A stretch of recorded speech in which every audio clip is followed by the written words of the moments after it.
A correlação histórica entre essas normas e o que nos permite chegar ao assunto de hoje, especificamente, abre aspas, né? Onde as práticas para uma eficaz gestão e valorização dos resíduos industriais podem ser exemplificadas e comprovadas através das falas dos nossos dois convidados, é a busca incessante por compliance. Porém, pessoal, consideramos que através dessa eficaz gestão e valorização, as empresas vão além do que a gente chama hoje no mercado de estar em compliance. Hoje, se vocês me perguntassem a questão, por exemplo, de políticas governamentais e regulação ambiental que podem moldar ou que estão moldando estratégias avançadas de gestão de resíduos, hoje nós temos o programa Nova Indústria Brasil, ele vai trazer uma ideia de alavancar o setor industrial com foco em inovação, sustentabilidade e desenvolvimento, e também a recente publicação do decreto 12.082, de 27 de junho, que foi publicado no dia 28, ou seja, está em vigor desde o dia 28, que ele é instituidor da Estratégia Nacional de Economia Circular, a ENEC. Quando a gente olha para a regulação ambiental, é ela que rege o jogo, é o input, né? Ela determina o mínimo que a empresa precisa alcançar como regulação.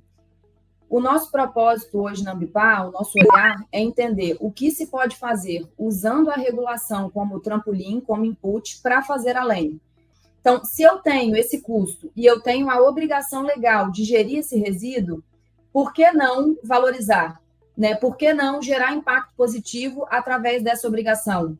E por que não monetizar esse resíduo?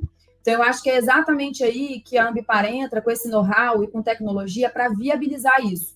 É associar a essa obrigação legal, que apesar de toda essa evolução que você mostrou, ela é uma obrigação com um ganho operacional, com um ganho econômico, com um ganho social, com um ganho ambiental. Você citou a Política Nacional de Resíduos. Ela tem um princípio que a gente pode resumir aqui de uma forma muito breve. Primeiro, ela fala o seguinte: não gerar. Né?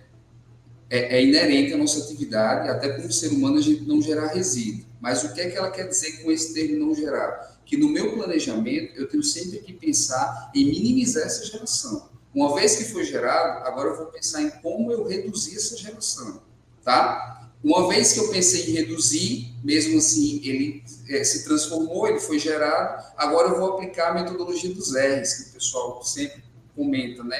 Reutilização, reciclagem, reaproveitamento. Então, ou seja, acho que elas vão sempre conduzindo para que a gente obedeça sempre isso. Controle de dados, prestação de conta e a implantação da economia circular. E existe a necessidade da gente correlacionar a necessidade de inovar com outros pilares que também são fundamentais. É o 5A5 da operação. Ir além do básico, porque a gente, de fato, precisa encontrar o ponto de equilíbrio entre a legislação e o ganho operacional, né, da indústria. Quando eu penso no segundo, que é definir, implementar e perseguir indicador, quando eu digo que eles precisam ser factíveis, é porque a gente tem que entender que existe um modelo de negócio, existem questões operacionais que elas não podem ser ignoradas, né, dificuldades operacionais que não podem ser ignoradas, mas que, ao mesmo tempo, ela tem que ser desafiadora o suficiente para gerar um impacto dessa minimização ou esse impacto positivo.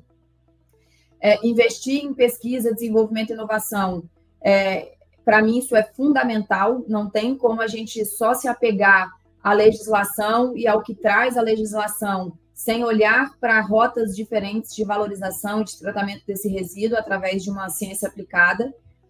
Esse quarto, de reconhecer o impacto, é importante a gente, né, as indústrias, e nós também, como interlocutores da indústria, reconhecer que existe o impacto, que esse impacto ele é gerado pela operação, e a gente entender como que a gente minimiza isso.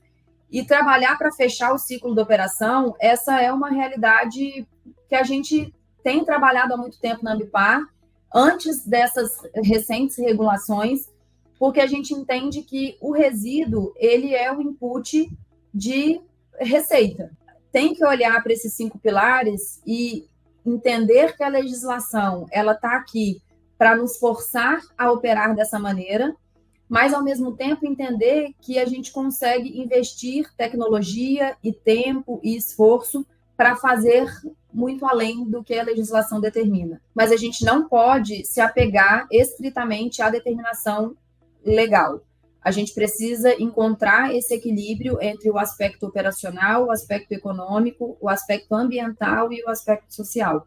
Só assim que a gente vai, de fato, encontrar caminho completamente disruptivo do ponto de vista industrial. A gente transforma o resíduo alimentar, que é o resíduo molhado, comumente chamado, e em 2 subprodutos. O primeiro, que é o biofertilizante, como o Gil falou, ele pode até ser disponibilizado para os clientes para atuar em projetos de praga, tá? ou em algumas outras campanhas que tem de reflorestamento, e o biogás, que a gente utiliza aqui na Copa, e eu não lembro nem a última vez que a gente comprou gás de cozinha, e a gente utiliza aqui de uma maneira muito rotativa. Então, ou seja, olha como a tecnologia influencia de uma forma positiva. O que era um resíduo que era gerado e era literalmente disposto, obedecendo essa política linear, agora ele é reutilizado. Ele na verdade, volta a ser um produto.